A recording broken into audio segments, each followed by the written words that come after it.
Hey everybody, I'm Benny the Comicstorian, and that is Dan the editor. And we watched the new DC animated movie, Justice League Gods and Monsters. So we want to talk to you guys about that. Before we go into this, we're going to talk to you if we liked it, if we didn't like it, kind of a little nitpicks, but with no spoilers. Then we'll take a break, give you a moment to leave if you don't want to watch spoilers, and go into spoilers. Because that seems to be the most polite way to do this without making two videos and just wasting your time and doing all kinds of stuff. So anyway, I'm just ranting and raving right now, Dan. Yes, but Justice League Gods and Monsters. Honestly, I thought it was an okay movie. I liked the fact that it reminds me of the old school Justice League animated style, but it was kind of brought to a more modern day. I did like the retelling of characters that we know, and not just, oh, here's a new version of Bruce Wayne. We're talking completely new versions of Batman and Superman. I mean, Dan, I'll let you take over because I know what I'm going to say next is what you're probably going to say, so... I don't know what you're going to say, so I'm going to say what I'm going to say. Yeah, then go ahead and say what you're going to say. That sounds good, I'll say it. Now you got to say it. Now you just threw me off by saying say 20 times. It was a great movie. I really liked it. I liked how they, like you said, were completely different characters. I really liked the new origin to the Superman that we get in that, as it's pretty much the same, but has a small twist to it that you're just like, oh yeah, gosh, the twist is so amazing. Good. I mean, we'll go to that in a second with the spoilers. We'll give a little discussion on spoilers, but the twist is amazing as to who they are. Yeah. Same thing with the Batman.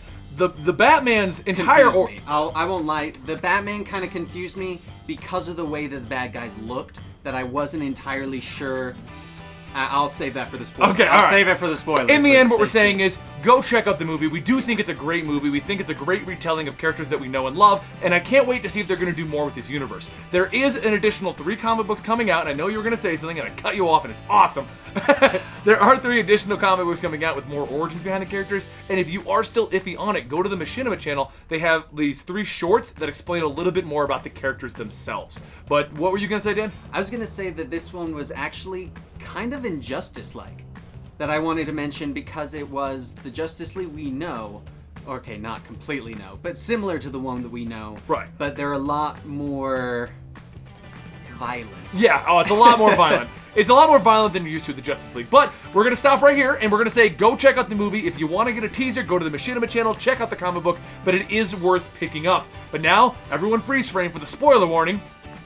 We're not actually freeze framed. Awesome, Spoiler. huh? Spoiler. All right, so... Spoiler. If you've never seen anything, this is just great because the fact that Superman gets changed around to become like Zod, awesome. I mean, that was... Okay. Well, okay, so that's what I wanted to say about that. The fact that they changed it so that the planet blows up because they are birthing Superman in its core. I mean, it's such a great, because it keeps to that original Superman origin of the planet exploding, him being the only survivor.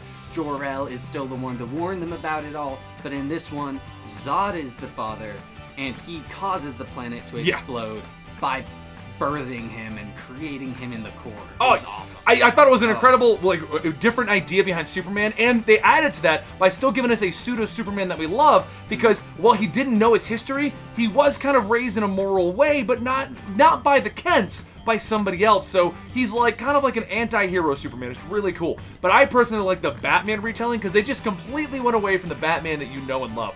This guy is a scientist who experiments with bats to try and cure, I don't know if they ever specified, but I think it's like a cancer kind of thing. Some sort of deadly disease. Right, so he injects himself for this regeneration, and he's literally a Batman. He requires blood to survive. He's like a vampire. Yeah, he's a vampire. Yeah. And it's great. I love the way they did that. My only complaint with the 3 new versions of Batman, Superman, Wonder Woman was the Wonder Woman. Oh, yeah. No, Wonder Woman. Seriously. They just changed the color on her outfit and made her... They made her a new god with the new gods with Orion and Darkseid and all them. She's got a pretty cool... Yeah, she's got a pretty cool background, but I didn't see a reason for her. And one thing I didn't understand was why she was with Batman and Superman. It didn't make any sense. Not like classic Wonder Woman that came to learn off of these other heroes. Yeah. This one is just weird. So I wasn't a fan of her, and they ended this whole thing by her kind of parting ways. I'm not going to go into why or how, but she did part ways. So if they do a sequel, I think it's going to be Batman and Superman. But another cool thing that I liked about this was the Easter eggs. A lot of characters in the DC universe pop up. Before we go into that, can I say one more thing about Batman? Okay. Before I forget, because we know I'm going to forget. Yeah. The villains. So the one thing that is kind of confusing in this is the villains look like they were kind of in like a bat suit, which threw me off because originally I was like, hold up, is the vampire somehow turning into these villains and going on a killing rampage? And so it is a little confusing there, but as you go through and it gets to the more confusing part, they finally explain it. Well, you fell for the trap they were going for. The robots were trying to frame them. So, but no, and one thing that I do want to mention, and you and I were pointing all these out, a lot of other characters and elements that you're aware of in the universe of DC pop up. Like Ray Palmer's a random scientist. Victor Stone is in there. As a little kid. Yeah, as a little kid. His grandpa. But like, there's a lot of cool Easter eggs in the DC universe. Overall, we had a lot of fun with this movie. We both really enjoyed it. If you want to check out the comic books, we probably will be covering them very soon. Hopefully. But overall, great movie. Go check it out. You guys already know we're DC fans, so we were probably going to like it anyway. So you can go already and decide if it's a biased review or not, but we enjoyed it. So. I'm more biased towards Marvel, so I think that's something to say that I really liked it as a DC movie. Wrong! Oh, sorry. No, Superman! Okay. All right, guys. Thanks for watching this. Let us know in the comments down below your opinions of Justice League's Gods and Monsters. I hate the name. It's so long. Because you keep kind of wanting to You just want to say Gods and Monsters. You don't want to... Yeah, I want to say Gods Among Us. Anyway, follow us on Twitter at Comicstorian. Follow us on Instagram at Comicstorian. And leave a comment down below why Dan had to hit me. Because I don't know. It was awesome. Yeah. All right, guys. We'll see you next time right here at CTV. And if you like this enough, I get to punch him again. So no! Please like this. No! Please. For my sake. For my sake.